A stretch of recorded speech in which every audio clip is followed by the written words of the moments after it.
दररोजच्या व्यस्त जीवनातून आपल्याला थोडा वेळ भेटला की आपण लगेच कुठे लांब फिरायला जायचा प्लॅन करतो।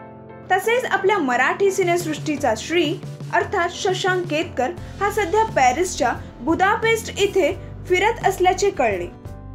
असे तर कलाकारांना सहसा वेळ मिळत नाही, पण सध्या कामातून थोडा ब्रेक घेऊन शशांक पॅरिसला फिरत आहे।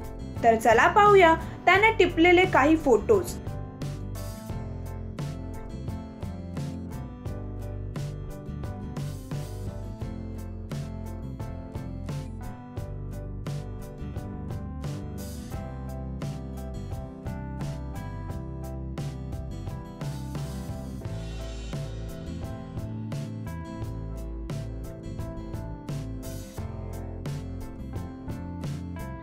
मराठी सिनेसृष्टीच्या ताज्या अपडेट्स व गॉसिपसाठी आमच्या चॅनलला सबस्क्राईब करायला विसरू नका।